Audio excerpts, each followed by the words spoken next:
पिता दिवस पे पिता का ध्यान करें। एक पिता हमारे जीवन में क्या है, क्या कर सकता है।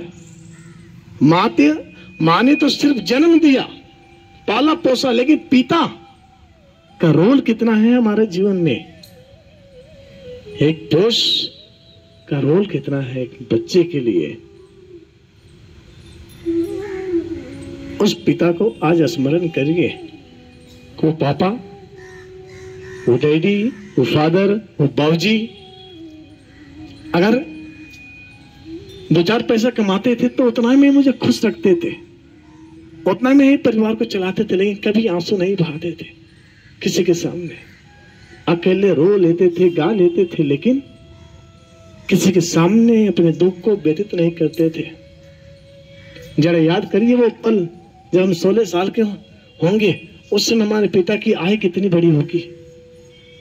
10,000, 5,000, 8,000। मुझे याद है कि हमारे पिताजी उस समय भी 250 रुपये, 200 रुपये पे काम करते थे।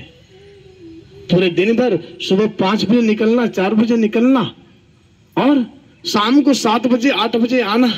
200 रुपया। उस 200 रुपये में खाना खाना, परिवार को देखना, 3-3 बच्चों को पालना, पढ़ाना, लिखाना।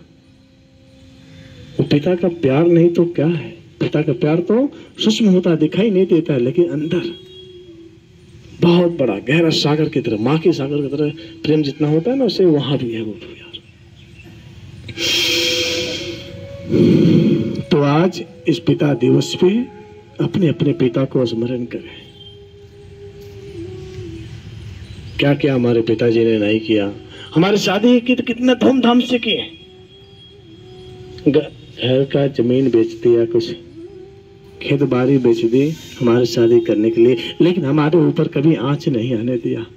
ये पिता का रोल देखिए कितना जीवन में बड़ा है। पिता है तो संसार है, पिता नहीं तो संसार नहीं है। तो भगवान से मैं प्रार्थना करूंगा कि सदा आप पे पिता का आशीर्वाद, कृपा बनी रहे, बरसते रहे। और ससुर भी आपके पिता ही समान है, पिता वो भी है, तो उनका भी, उनके प्रति भी आप सम्मान रख के वही भावना रखें जो आप अपने पापा के साथ रखते थे, अपने पिता के साथ रखते थे।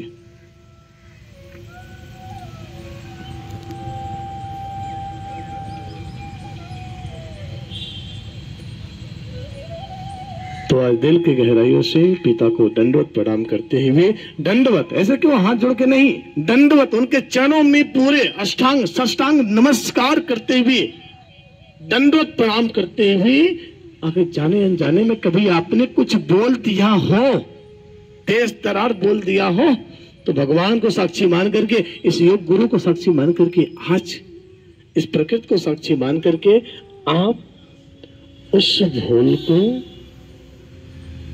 क्षमा प्रार्थना कर ले, पिता के सामने गिड़गिड़ा ले, उनकी सूक्ष्म उपस्थिति में उनसे माफी मांगे। शायद भगवान भी माफ कर दे। पिता यदि माफ नहीं करते भगवान भी माफ कर देंगे।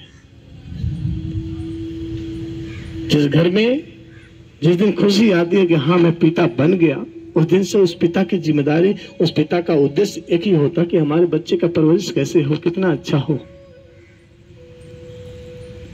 सब कुछ भुला देता है अपने लिए, बस हमें और आपको पालने के लिए वो लगातार मेहनत करता है। एक ही उद्देश्य होता है कि हमारा बच्चा कैसे स्वस्थ हो, खुशहाल हो, निरोग में हो, आनंद में हो।